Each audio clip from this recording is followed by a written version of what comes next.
என்னையே கைது செய்து கொண்டு போய் சிறையில் அடைக்க ஒரு பெரிய முயற்சி. அது ஒண்ணும் தமிழக அரசுக்கு எதிரான போராட்டம் அல்ல. உடனே அதை கண்டித்து தந்தை பெரியார் திராவிடர் கழகம் அவங்க சட்டப்பூர்வமா என்ன வேணா பேசிட்டு நாங்க வேண்டாம்னு சொல்லல. ஆனா பாப்பாத்தி பிராமண ரொம்ப மோசமாக இழிவுபடுத்தி ஆட்டிசம் பாதித்த குழந்தைகளை உற்பத்தி செய்வதே பிராமண சமுதாயம் தான்.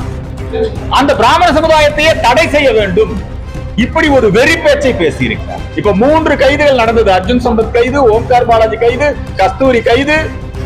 இதுவரைக்கும் இசைவாணி மேல எடுத்த நடவடிக்கை என்ன? நீதித்துறையிலும் ஊடுருவி இருக்கக்கூடிய இவங்க எல்லாம் சேர்ந்து எப்படி பண்ணிருக்காங்கன்னா, இன்னைக்கு எச் ராஜாக்கு தண்டனை. மகாவிஷ்ணுன்னு ஒரு பேச்சாளர், அவர் பாவ புண்ணியம் பத்தி பேசினதுக்காக கைது செய்யப்பட்டு சிறையில் அடைக்கப்பட்டார். உடனே ஒரு சமய சொற்பாடோடு உடனே சிறையில் ஒரு நாள் ஒரு அடையாள உண்ணாவிரதம். இன்னும் தமிழக முதலமைச்சர், நாங்க தமிழக முதலமைச்சரை சந்தித்து இந்த விஷயங்களை சொல்லலாம்னு இருக்கோம். நீங்க எல்லோருக்குமான அரசுங்கிறீங்க, ஏன் பிராமணர்களுடைய கோரிக்கையில நீங்க கேட்கக்கூடாது? உங்க ஆட்சியை தவறா பயன்படுத்துறாங்க. உங்க ஆட்சிக்குள்ளே ஊடுருவி இருக்கக்கூடிய திராவிடர் கழகம், உங்கள் ஆட்சியிலே ஊடுருவக்கூடிய கம்யூனிஸ்டுகள், விடுதலை சிறுத்தைகள் உங்க ஆட்சி ஆதரவை பயன்படுத்திக்கிறாங்க. உங்க ஆட்சி ஆதரவை பயன்படுத்திக்கிட்டு தான் அவங்க எல்லா விதமான நடவடிக்கைகளையும் மேற்கொண்டிருக்கிறார்கள். நீங்க அதுக்கு இடம் கொடுக்க கூடாது.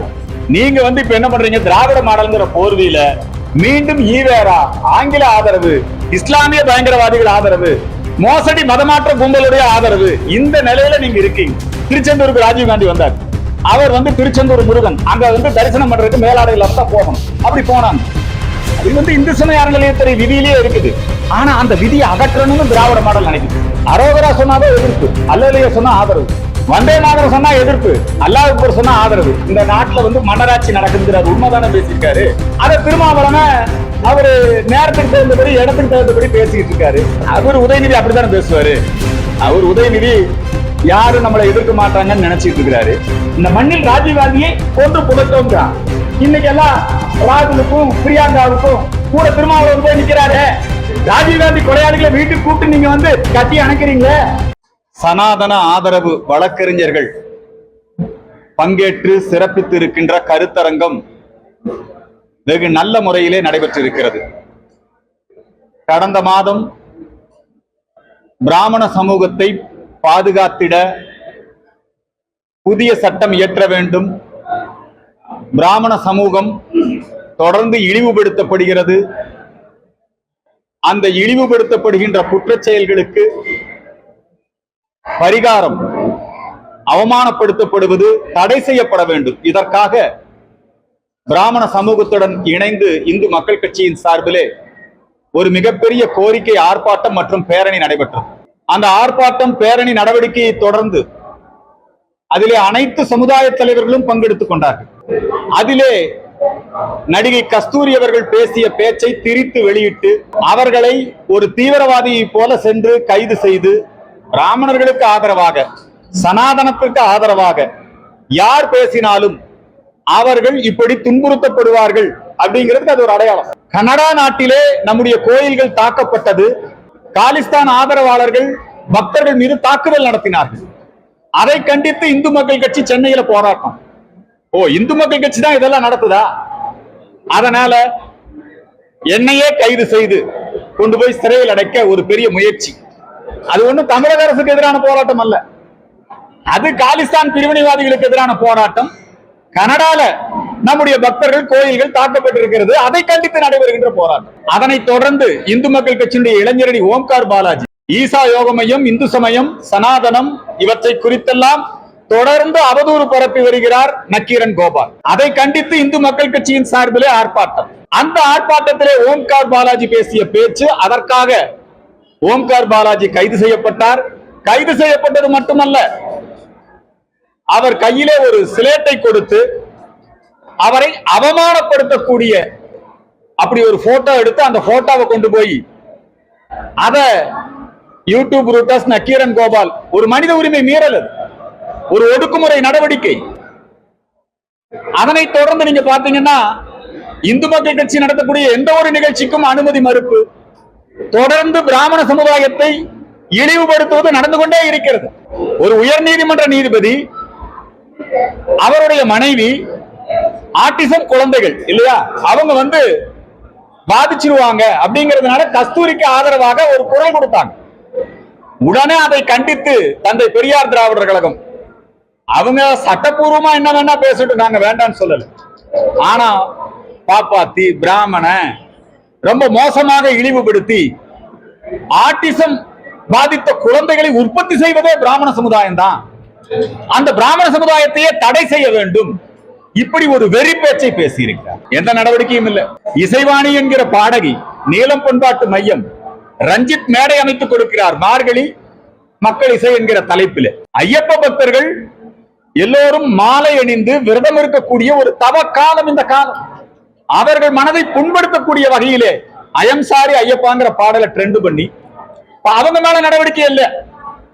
ஆனா அந்த பாடலுக்கு பதிலடி ஒரு பாடல் அது வெளிவந்த உடனே அந்த பாடலை யார் வெளியிட்டாங்க அவங்களை கைது பண்ணுங்க, குருமூர்த்தியை கைது பண்ணுங்க.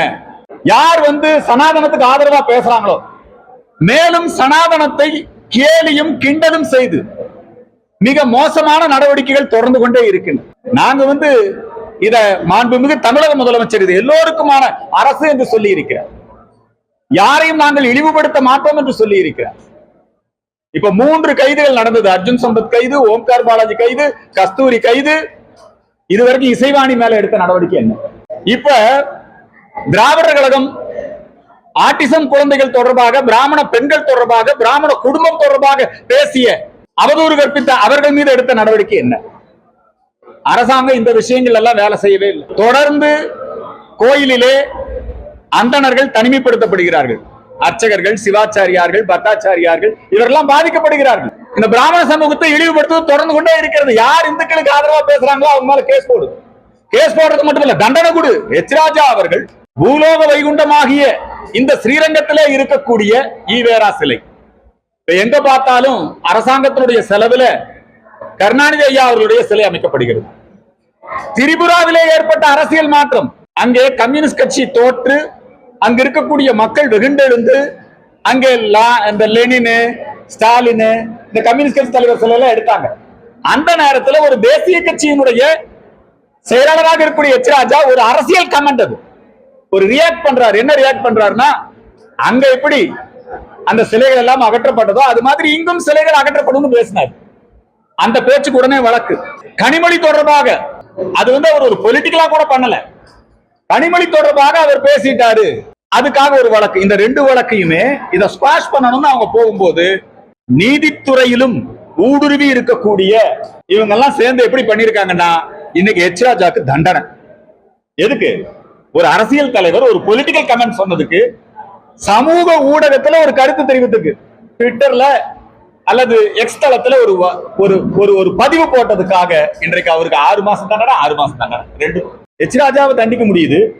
ஆனா சிதம்பரம் நடராஜரை இழிவுபடுத்தியவர்களை, நம்முடைய கடவுள் முருகனை இழிவுபடுத்தியவர்களை, இவர்கள் மீதெல்லாம் என்ன நடவடிக்கை எடுத்திருக்கிறார்கள்? எதுவுமே பண்ணல.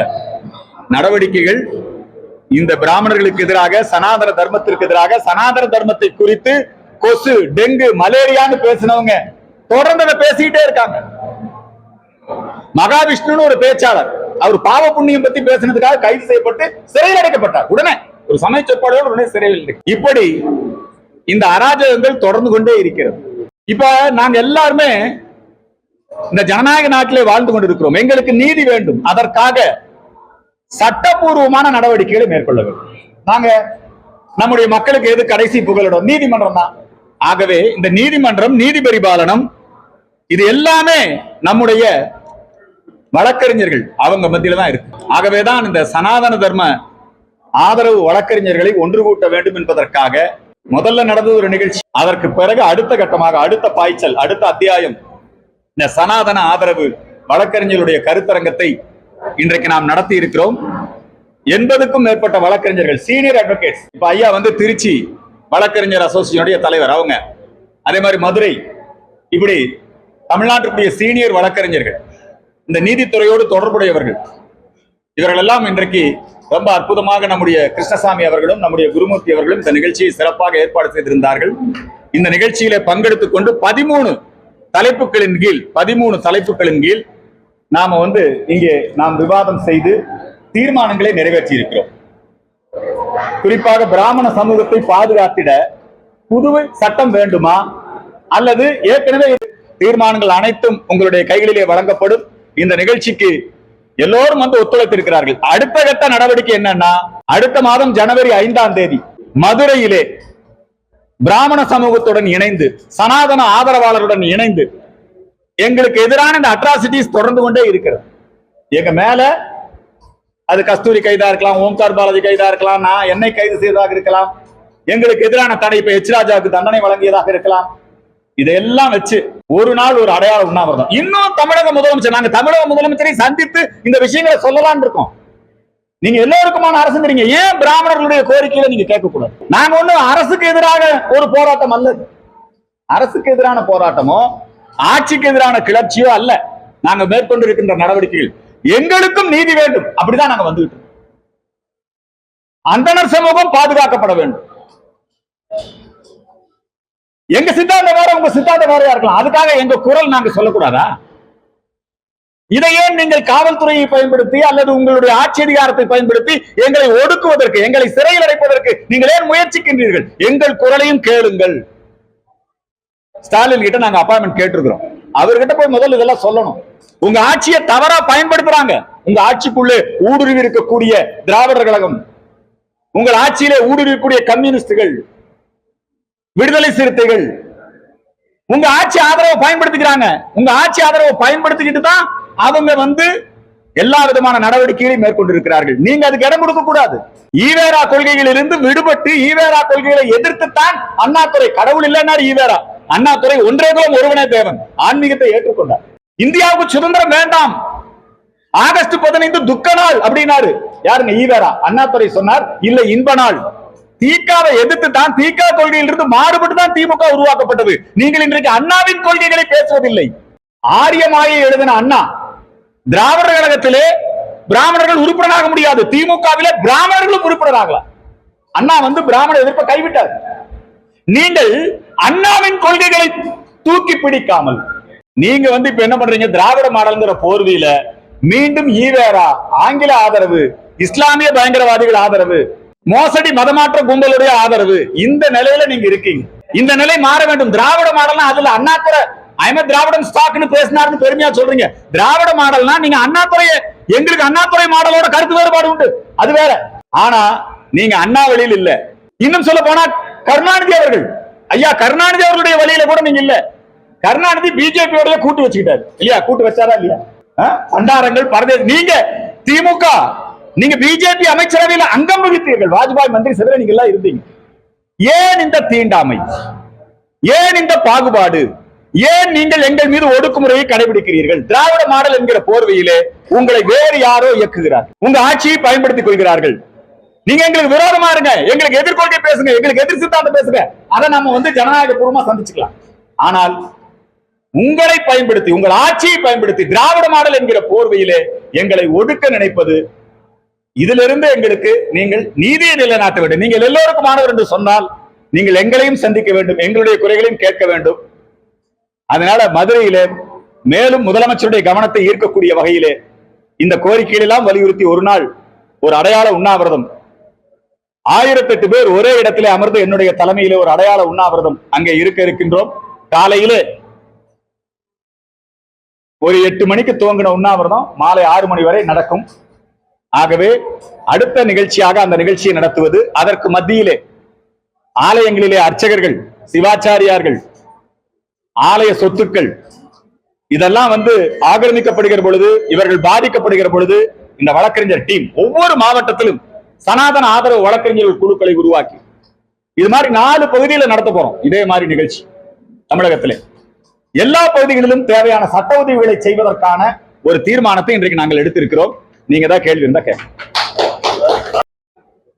இல்ல அப்படியெல்லாம் இல்லைங்க. சமூக வலைத்தளங்கள்ல அவங்கவுங்க கருத்தை எழுதுவாங்க. ஆனால் கோயிலுக்கு ஸ்டாலின் குடும்பத்தார் அல்லது கருணாநிதி குடும்பத்தார், அவங்க கணவர் வேணா நாத்திகரா இருக்கலாம், அவங்க வேணா கோயிலுக்கு வராம இருக்கலாம், போகாம இருக்கலாம். ஆனா எல்லாருடைய வீட்டிலையும் கோயிலுக்கு வர்றவங்க வந்துகிட்டு தான் இருப்பாங்க. நாங்க என்ன அந்த விஷயத்துல சொல்றோம்னா, இந்து சமய அறநிலையத்துறை அமைச்சர் அவர் வந்து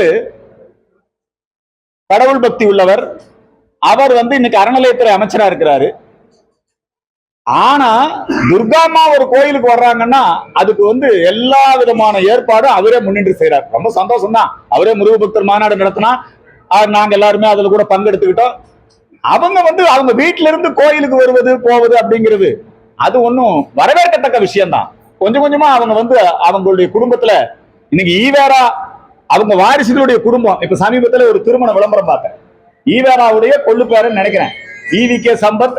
அதுக்கப்புறம் அவர் மகனுடைய திருமணம் எப்படி நடக்குது?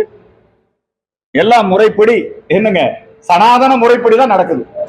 இப்ப இவங்க வந்து ஸ்டாலின் ஐயாவுடைய மருமகன் சபரீசன் அவர்கள் யாகம் பண்ணாரு, சத்ரு சம்ஹார யாகம் பண்ணாரு திருச்செந்தூர்ல, பண்ணாரா இல்லையா? அதனால அவங்களுடைய சமய கடமைகளை செய்வதை நாங்க யாரும் எதிர்க்கல, அதை நாங்க வரவேற்கிறோம். கோயிலுக்கு யார் வந்தாலும் வரலாம், ஆனா அந்த நம்பிக்கையோட வரும். பிற மதத்தவர்கள் கோயிலுக்கு வரலாமா கேக்குறாங்க. பழனியில வந்து இந்துக்கள் அல்லாதோர் பழனியில, மதுரை மீனாட்சி அம்மன் கோயில, ஸ்ரீரங்கத்துல எல்லாத்திலுமே கருவறையில வந்து அவங்க தரிசனம் பண்ணணும்னா நான் வந்து இப்ப குருவாயூரப்பனை நான் ஏத்துக்கிறேன், நாங்க கையெழுத்து போட்டா தான் ராஜீவ்காந்தி உள்ள போய் தரிசனம் பண்ண முடியும். திருச்செந்தூருக்கு ராஜீவ்காந்தி வந்தார், அவர் வந்து திருச்செந்தூர் முருகன் அங்க வந்து தரிசனம் பண்றதுக்கு மேலாடை இல்லாம தான் போகணும். அப்படி போனாங்க. அது வந்து இந்து சமய அறநிலையத்துறை விதியிலேயே இருக்குது. ஆனா அந்த விதியை அகற்றணும்னு திராவிட மாடல் நினைக்குது. அதைத்தான் நாங்க வந்து கண்டிக்கிறோமே ஒழிய மற்றபடி அவங்க குடும்பத்திலிருந்து கோயிலுக்கு வருவது போறது இதெல்லாம் நாங்க வரவேற்கிறோம். அவங்களுடைய இரட்டை வேடத்தை அம்பலப்படுத்துது, புரியுதுங்களா? அவங்க நாத்திகத்திலையும் போலி நாத்திகம். நாத்திகம்னா என்ன? நாத்திகம்னா என்ன? கடவுள் இல்லைன்னா எல்லா கடவுளும் இல்லை தானே. ஆனா நாத்திகரா இருந்துகிட்டு அவங்க போய் அல்லேலூயா சொன்னா, அரோகரா சொன்னாதான் எதிர்ப்பு, அல்லேலூயா சொன்னா ஆதரவு, புரியுதுங்களா? வந்தே மாதரம் சொன்னா எதிர்ப்பு, அல்லாஹ் அக்பர் சொன்னா ஆதரவு. நாத்தியத்திலே அவங்க உண்மையா இல்ல, இந்து கடவுளை மட்டும்தான் இல்லைன்னு சொல்றாங்க.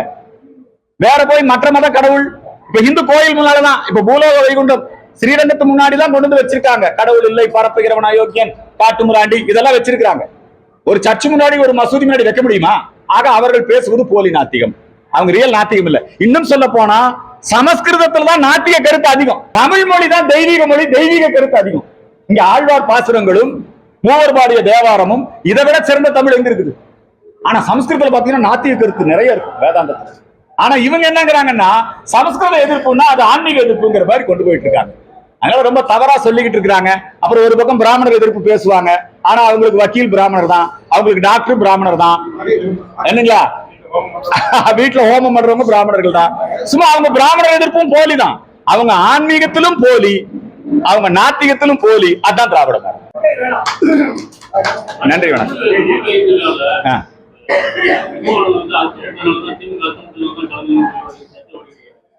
நூல் வெளியீட்டு விழாங்கிறதே வந்துங்க, ஏங்க அம்பேத்கரை பத்தி இந்திய அரசாங்கமே அம்பேத்கருடைய எல்லா பேச்சுக்கள் எழுத்துக்கள் அனைத்தையும் தொகுத்து நம்முடைய இந்திய அரசே புத்தகமா வெளியிட்டு இருக்கு, அரசுடைமையாக்கி. இப்ப இது வந்து விகடன் குழுமம், அப்புறம் அவர் ஆதவ் அர்ஜுன் இவங்க எல்லாம் சேர்ந்து ஒரு நூல் வெளியீட்டு விழா. இது ஒரு அரசியல் நடவடிக்கை. இந்த நூல் வெளியீட்டு விழான்னா ஏதோ அம்பேத்கர் கொள்கைகளை பரப்புறதுக்காக எடுத்த நடவடிக்கை அல்லது. இது வந்து அவங்க ஒரு அரசியல் நடவடிக்கை. இதெல்லாம் சேர்ந்து இவங்க என்ன பண்றாங்கன்னா, ஒண்ணு திமுக கூட்டணியில குழப்பத்தை பண்ணணும், அல்லது விஜயை ப்ரமோட் பண்ணணும், புரியுதுங்களா? இது மாதிரி ஏதோ அரசியல் உள்நோக்கத்தோடு தான் அந்த விழா நடைபெற்று இருக்கிறது. அது விடுதலை சிறுத்தை கட்சியினுடைய உள் விவகாரம். ஒரு பக்கம் ஆதவ் அர்ஜுன் வந்து பட்டியலினத்தை சார்ந்தவர்கள் ஏன் அதிகாரத்துக்கு வரக்கூடாது, இந்த நாட்டுல வந்து மன்னராட்சி நடக்குதுங்கிறார், உண்மைதானே பேசியிருக்காரு. அதை திருமாவளவன் அவரு நேரத்துக்கு தகுந்தபடி இடத்துக்கு தகுந்தபடி பேசிக்கிட்டு இருக்காரு. இனிமேலதான் நடவடிக்கை எடுக்கலாம், எடுக்காம போலாம். இது எல்லாமே தமிழ்நாட்டுக்குள்ள பிஜேபி வந்துடக்கூடாது, தமிழ்நாட்டுக்குள்ள இந்துத்துவா வளர்ந்துடக்கூடாது. தமிழ்நாட்டுல இன்றைக்கு மிகப்பெரிய சக்தியாக பிஜேபி வளர்ந்து கொண்டிருக்கிறது. அந்த வளர்ச்சியை தடுத்து நிறுத்தணும். பிஜேபிக்கு ஓட்டு போட வரக்கூடிய இளைய சமூகம் இருக்கு இல்லையா, அதை டைவர்ட் பண்ணணும்.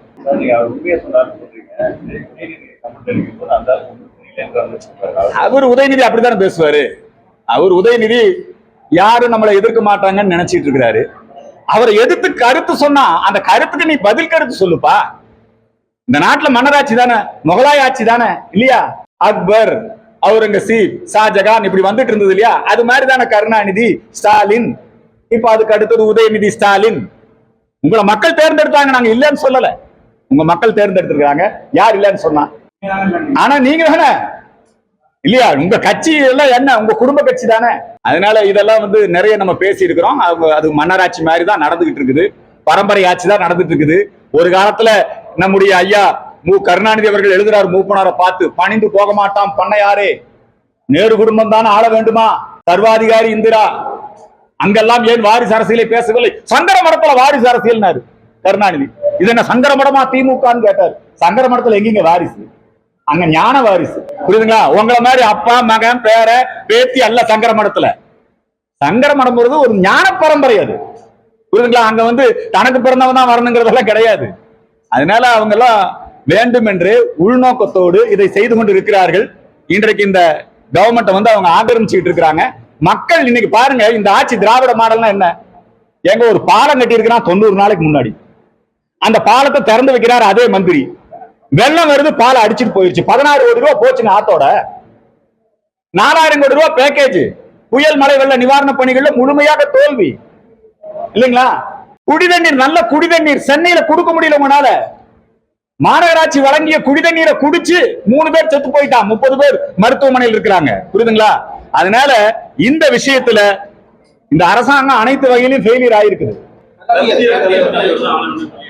என்ன கருத்தியல் உங்ககிட்ட இருக்குது? கருத்தியல் தலைவர் தான் ஆளணும். இன்னைக்கு அண்ணல் அம்பேத்கருடைய கருத்தியலை செயல்படுத்துவது யார்? அம்பேத்கர் கொள்கைக்கு விசுவாசமாக இருப்பவர் யார்? அண்ணல் அம்பேத்கர் ஒரு தேசிய தலைவர் இல்லைங்களா? அண்ணல் அம்பேத்கர் நவீன இந்தியாவை வடிவமைத்தவர். அண்ணல் அம்பேத்கர் இந்தியாவின் தேசிய மொழியாக சமஸ்கிருதம் இருக்க வேண்டும், அரசு மொழியாக அலுவல் மொழியாக சமஸ்கிருதம் இருக்க வேண்டும் என்பதை நிலைநாட்டி இருக்கிறார். இவங்க எல்லாம் அம்பேத்கருடைய கொள்கையை எதிர்க்கிறாங்க. அண்ணல் அம்பேத்கர் அவர்கள் காஷ்மீருக்கு கொடுக்கப்பட்ட விசேஷ அந்தஸ்தை நீக்க வேண்டும், இது அம்பேத்கருடைய கொள்கை. இவங்க எல்லாம் இல்ல காஷ்மீருக்கு விசேஷ அந்தஸ்து நீடிக்க வேண்டும் சொல்றவங்க. அண்ணல் அம்பேத்கர் அவருடைய ஒரு கொள்கை கூட இவர்கள் நடைமுறைப்படுத்துவது இல்லை. ஒருத்த மதம் மாறி போயிட்டான்னா இந்துக்களுக்கு மட்டும்தான் இடஒதுக்கீடு. அம்பேத்கருடைய கொள்கை என்ன? இந்து அரிஜனங்கள், இந்து பட்டியல் சமூகத்தவர்கள், அவங்களுக்கு மட்டும்தான் இடஒதுக்கீடு. ஆனா இவங்க என்ன சொல்றாங்கன்னா, கிறிஸ்தவர்களா மதமாறி போனாலும், கிறிஸ்தவ கிறிஸ்தவர்களாக இருந்தாலும், முஸ்லிம்களாக இருந்தாலும், மதமாறி போனாலும் அவங்களுக்கு இடஒதுக்கீடு கொடுக்கிறாங்க. இது அம்பேத்கர் கொள்கைக்கு எதிரானது, பட்டியல் சமூகத்துக்கு எதிரானது, சமூக நீதிக்கு எதிரானது. ஒவ்வொரு விஷயத்திலும் அம்பேத்கர் கொள்கைகளை புறக்கணிப்பவர்கள் இவர்கள். அம்பேத்கர் இந்திய பாகிஸ்தான் பிரிவினையின் பொழுது இங்க இருக்கக்கூடிய முஸ்லிம்களை அங்க அனுப்பிச்சிடலாம், அங்க இருக்கக்கூடிய இந்துக்களை இங்க கூப்பிட்டுக்கலாம் பாதுகாப்பான. சுதந்திர இந்தியாவின் முதல் சட்ட அமைச்சர் அம்பேத்கர். பாகிஸ்தானுடைய முதல் சட்ட அமைச்சர் ஜொகிந்தர் மண்டல். அந்த ஜொகிந்தர் மண்டல் அங்கே பட்டியல் சமூக மக்கள் இந்துக்கள் இன்னைக்கு எப்படி வங்காளத்துல வாழ முடியாம அடித்து விரட்டப்படுகிறார்களோ அது போல அடித்து விரட்டப்பட்டார். குடியுரிமை சட்டம் அதுக்காகத்தான் வந்தது. அம்பேத்கர் இந்த இடஒதுக்கீடுங்கிற விஷயமே காலப்போக்கில் இல்லாம போகணுங்கிறார் அம்பேத்கர். அம்பேத்கரை முழுமையாக படிக்காமல் அம்பேத்கருடைய கருத்தியலை இன்றைக்கு நடைமுறைப்படுத்திக் கொண்டிருப்பவர்கள் ரியல் அம்பேத்கரிஸ்ட் பிஜேபி தான், நரேந்திர மோடி தான் அம்பேத்கரிஸ்ட். ஆகவே இவங்களுக்கு எந்த கருத்தியலும் கிடையாது. இவங்க ஈவேராவோட போட்டு குழப்பிக்குவாங்க, கம்யூனிசத்தோட போட்டு குழப்பிக்குவாங்க. இவங்களுக்கு எந்த கருத்தியலும் கிடையாது. இவங்களுக்கு ஒரே கருத்துல உறுதியா என்னைக்கு இருந்திருக்காங்க? நேரத்துக்கு ஒரு பேச்சு, சண்டாளி இந்திரா சதிகாரி இந்திரா, அப்புறம் நேருவின் மகளே வருக நிலையான ஆட்சி தரு. உங்களை எல்லாம் யார் யார் மிசால போட்டு அடிச்சா? இவங்கதான். ஒரு காலத்துல ராஜீவ் காந்தி கொண்டது சரி, இந்த மண்ணில் புதைத்தோம்னு பேசினார் ஒரு தலைவர் இங்க நாம் தமிழர். இந்த மண்ணில் ராஜீவ் காந்தியை கொன்று புதைத்தோம். இன்னைக்கு எல்லாம் ராகுலுக்கும் பிரியங்காவுக்கும் கூட திருமாவளவன் போய் நிக்கிறாரு. ராஜீவ் காந்தி கொலையாளிகளை வீட்டுக்கு கூப்பிட்டு நீங்க கட்டி அணைக்கிறீங்களே. அதனால இவங்க தான் காங்கிரசும், இவங்களுக்கு தான் எந்த கருத்தியலும் கிடையாது. இப்போ தமிழ்நாட்டுல சரியான ஒரு போலரைசேஷன், சரியான இது ஒரு சித்தாந்த போராட்டம். நீங்க சொன்னது ரொம்ப சரி. கருத்தியல் ரீதியாக நாங்கள் தெளிவாக இருக்கிறோம்.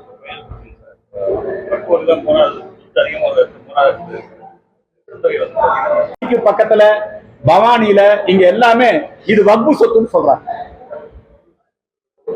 மயிலாப்பூர்ல பேயாழ்வார் அந்த சந்நிதியை வக்பு சொத்துங்கிறாங்க இல்லைங்களா? அவதார ஸ்தலம், பேயாழ்வாருடைய அவதார ஸ்தலம். இப்படி பார்க்கின்ற சொத்துக்களை எல்லாம் வக்பு சொத்து என்று சொல்லி நாங்கள் அப்பவே வக்பு செய்து விட்டோம்.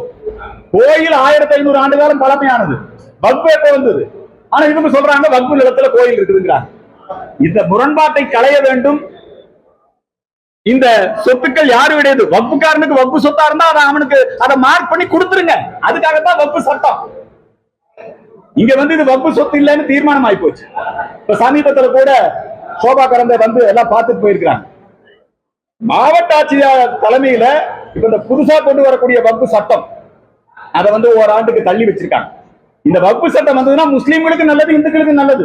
எது வக்கு சொத்துன்னு தீர்மானம் பண்ணி அதை அவங்க அனுபவிக்கிட்டோம், எது இந்துக்கள் சொத்துன்னு தீர்மானம் பண்ணி இதை இவங்க அனுபவிக்கிட்டோம். இதை ஏன் திருத்த கூடாதுன்னு நீ சொல்ற? இந்த சட்டத்துக்கு ஏன் நீ ஆதரிக்க மாட்டீங்க? வக்கு சொத்து அந்த விஷயம் வரும்போது முஸ்லீம் வகுப்புவாதிகளுக்கு ஆதரவா இருங்கன்னு வெளிப்படையா சொல்றேன். இது ரொம்ப தப்பு, கண்டிக்கத்தக்க.